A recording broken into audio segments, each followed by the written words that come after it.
নমস্কাৰ বন্ধুসকল, মই কিউট বিজয় আপোনালোক সকলোকে পুনৰবাৰ মোৰ অন্য এটি নতুন ভিডিঅ'লৈ স্বাগতম জনাইছোঁ। আজি মই ভিডিঅ'টি আৰম্ভ কৰি লৈছোঁ আমাৰ খেতি পথাৰৰ পৰা।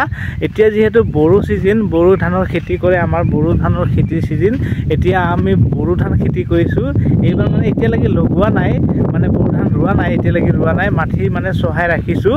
তাকে আপোনালোকক অকণমান দেখুৱাবলৈ কাৰণে মই এই ভিডিঅ'টি আজি প্ৰস্তুত কৰিছোঁ। আশা কৰোঁ আপোনালোক সকলোৱে ভাল পাব। এইফালে আমাৰ এতিয়ালৈকে মানে গোটেই পানী আহি আছে, এইফালে মানে বৰিঙৰ পানীৰে খেতি কৰা হয়। ইয়াতে আপোনাৰ চাই লওক, এইফালে আমাৰ পূৰা মাটি হৈ গ'ল।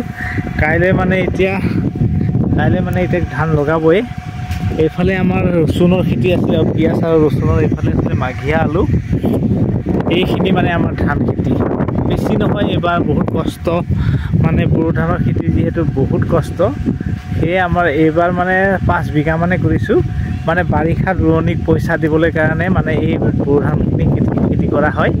এই মানে ধানখিনি বিক্ৰী কৰি, মানে মাৰি কাটি বিক্ৰী কৰি বাৰিষাত ৰোৱনী, ট্ৰেক্টৰ ভাড়া এইবোৰ দিবলৈ কাৰণে মানে আমাৰ এই খেতি কৰা হয় গাইজ।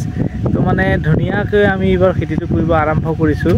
কিমান ধান হ'ব কি হ'ব নাজানো, কিন্তু এইফালে চাওক আপোনালোকে, আমাৰ গাঁৱত যিহেতু সকলোৱে গৰু ছাগলী এৰি দিয়ে, সেইকাৰণে মানে অকণমান খেতি কৰিবলৈ কাৰণে পূৰা মানে বাঁহ নেট কিবা কিবি লগাই ইয়াত মানে কি কৰা হয়, বেৰ বন্ধা হয়। বেৰ বনাওঁতে মানে বহুতখিনি পইচা গুচি যায়, হাজিৰা লগাওঁতে, বাঁহ কিনোতে, আৰু নেটখিনিতো বাৰু কিনিবই লাগিব।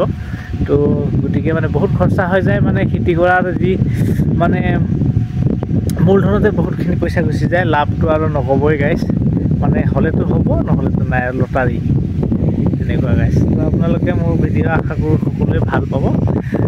ভাল পালে লাইক কমেণ্ট কৰি দিব, লগতে নতুন চাই থকাৰ কাৰণে মোৰ চেনেলটো ছাবস্ক্ৰাইব কৰি ৰাখিব, আৰু নতুন তেনেকৈ ভাল ভিডিঅ' পাই থাকিব। আজিলৈ ইমানতে এৰিছোঁ, আপোনালোকক লগ পাম মোৰ অন্য এটি ব্লগলৈ। ধন্যবাদ গাইজ।